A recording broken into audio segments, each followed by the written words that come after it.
أعوذ بالله من الشيطان الرجيم إن الذين يبايعونك إنما يبايعون الله يد الله فوق أيديهم فمن نكث فإنما ينكث على نفسه ومن أوفى بما عاهد عليه الله فسيؤتيه أجرا عظيما. صلح حدیبیہ کے واقعات، حالات سن 6 ہجری میں حدیبیہ پہنچنے کے بعد ان حالات میں نشیب و فراز والی کیفیت چلتے رہی. کوئی قریب 19 دن تک کے معاملہ ٹکا رہا. نہ صرف مکے کے لوگ، مکے کے اطراف کی بستیاں تمام کے تمام جنگی نقطۂ نظر سے سوچنے لگے. مسلمان جو 1400 کی تعداد میں پہنچے تھے، یہ صرف اور صرف عمرے کی غرض سے پہنچے تھے. قربانی کے جانوروں کے ساتھ احرام باندھ کر گفتگو میں یقین دلایا گیا. انہیں یقین ہوا بھی کہ یہ لڑنے کے لیے مسلمان آئے نہیں ہیں، لیکن اجازت دینے پر سیاسی شکست سمجھنے لگے مشرکین مکہ. بالآخر معاہدہ طے ہوا. آخر میں اس وقت اس معاہدہ کا نام ہے صلح حدیبیہ. اس میں جو شکلیں پیش آئیں جنگ کی سی بھی، اور حضرت عثمان غنی رضی اللہ تعالیٰ عنہ کو جو انہوں نے روک رکھا تھا، جو افواہ کی شکل یہ اختیار کر گئی کہ ان کو قتل کر دیا گیا، ایک مرحلہ تھا. اور مشرکین مکہ ایک طرف سے دوسرا مرحلہ کہ ایسے انداز پیش کیے جا رہے تھے کہ ہم لڑنے کے لیے ہی تیار ہیں. ایسی صورت میں یہ صرف 1400 مسلمان جو بغیر ہتھیار کے ہیں، انہوں نے نبی کریم صلی اللہ علیہ وسلم نے اعلان کر دیا کہ اگر یہ شکل ہو تو ہم برابر جہاد کریں گے. جنگ خود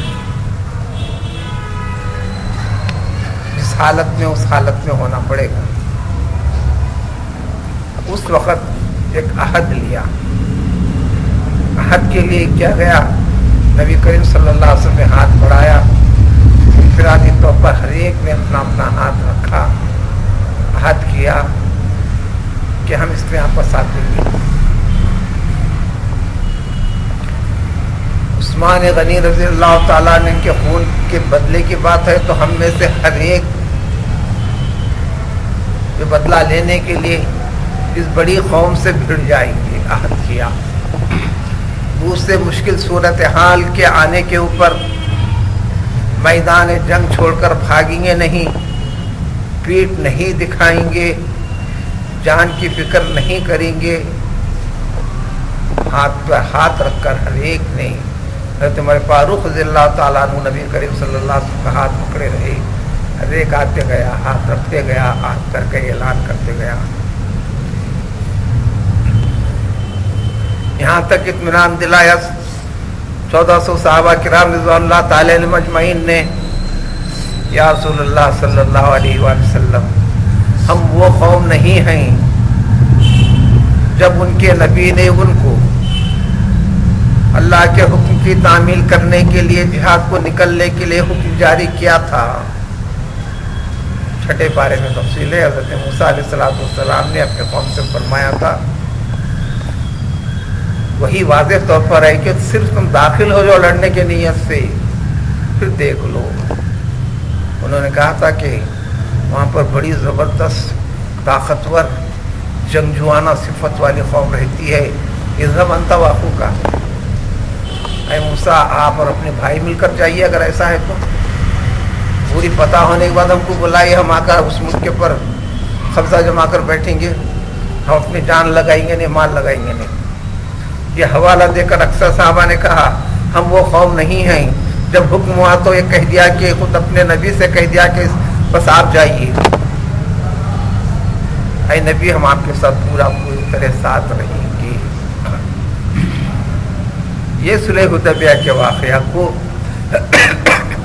اس کی تفاصیل کو مستقل صلح کے ذریعے سے قیامت تک کے لیے مسلمانوں کو رکھ کر ایمان کے اس اصل اور اہم پہلو کی وضاحت کرنا مقصود ہے کہ دیکھو اپنے اغراض جب درمیان میں آتے ہیں تو اس کو قربان کرنا پڑے گا اللہ کے لیے، اللہ کے حکم کی تعمیل و تکمیل کے لیے، تب کہیں دین اسلام عزت پا سکتا ہے، تب کہیں دین اسلام کا جو ٹائٹل تمہارے ساتھ لگا ہوا ہے حقیقی معنی میں مومن مسلمان اس دنیا میں سمجھے جاؤ گے، جس کے نتائج تمہیں نہ صرف تمہیں بلکہ تمہاری نسل کے لیے بھی اور مجموعی اعتبار سے اس دنیا کے اندر اللہ کی زمین پر دین اسلام کو غلبہ بھی ملے گا۔ اب ترجمہ ہے، یقیناً وہ لوگ جنہوں نے اے پیغمبر صلی اللہ علیہ وآلہ وسلم جنہوں نے بیعت کی ہے، ہاتھ پہ ہاتھ رکھا تھا، بیعت کی تھی، ہاتھ پہ ہاتھ رکھنا ضروری ہے بھی نہیں، لیکن یہ ہاتھ پر ہاتھ رکھے،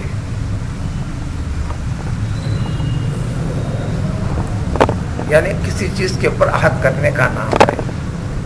سورہ ممتحنہ کے اندر عورتوں سے نبی کریم صلی اللہ علیہ وسلم سے بیعت لینے کا ذکر ہے۔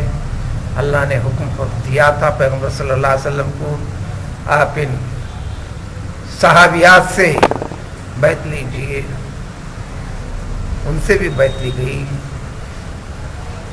پورے مضمون کی وضاحت بھی ہے، فلاں فلاں فلاں فلاں فلاں فلاں قسم کی خاص خرابیوں پر، یعنی دین اسلام میں داخل ہونے کے بعد فطری طور پر ان خرابیوں سے دور رہنے کا نام دین اسلام ہے۔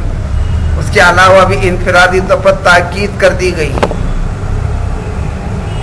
کہ فلاں چیز نہیں کریں گے، اللہ یشرکنا باللہ ولا یسرقنا ولا یزنینا ولا یقتلنا اولادہن ولا یاتینا ببہتان، ایسا نہیں کرو گے، ایسا نہیں کریں گے، ایک دوسرے پر تہمت نہیں باندھو گی، فلاں کرو گی، پوری تفصیل سورہ ممتحنہ میں ہے۔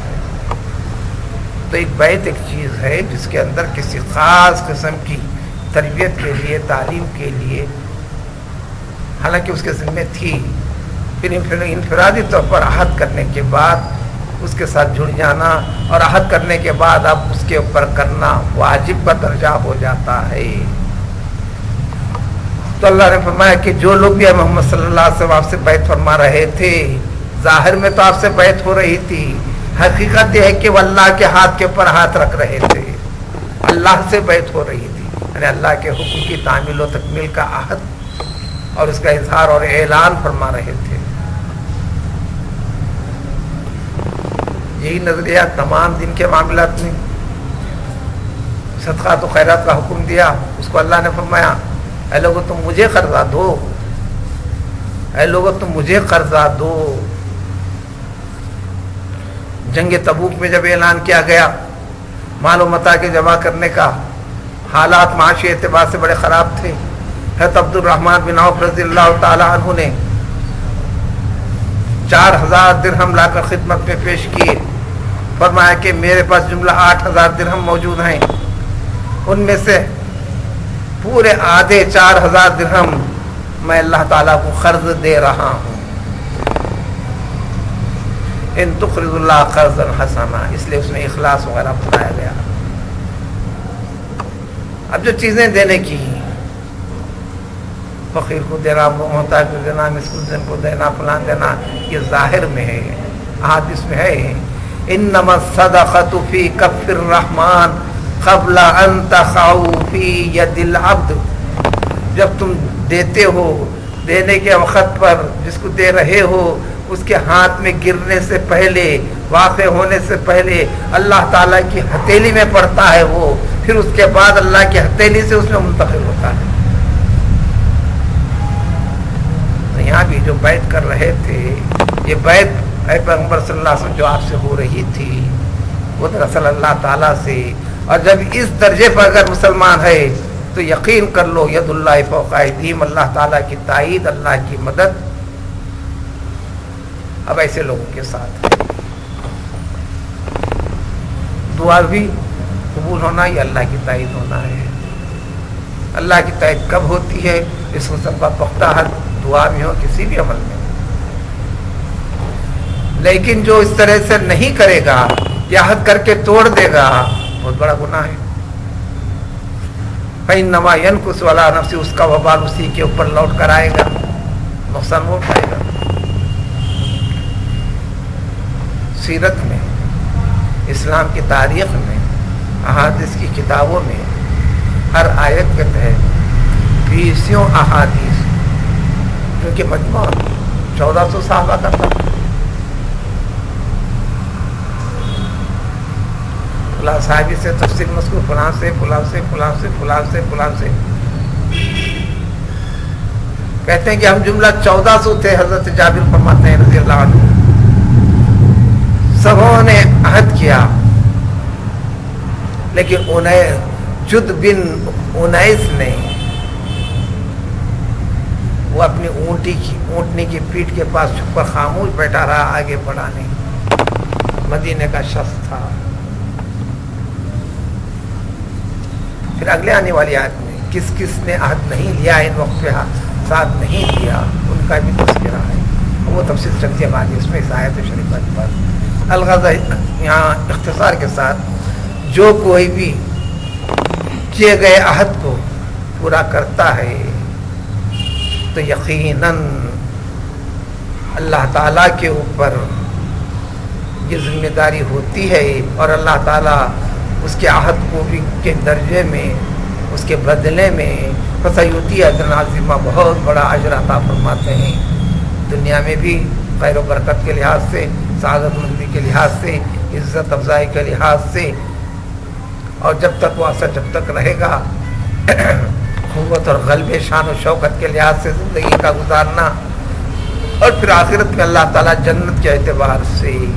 تو لہذا دین کے سارے معاملات دراصل انسان مسلمان کے لیے اللہ تعالیٰ سے ایک عہد ہے کہ ان تمام چیز میں اللہ کا، اللہ کے رسول صلی اللہ علیہ وسلم کا جب حکم آ جائے گا، یعنی ہدایت مل جائے گی، یعنی وہاں حکم موجود ہوگا، اس کا طریقہ محفوظ ہوگا، تو اس کے سوا نہیں کرنا، یہ خیال رکھتے ہوئے جو زندگی گزارتا ہے تو یقیناً اللہ تعالیٰ کے انعام و اکرام کا مستحق قرار پاتا ہے.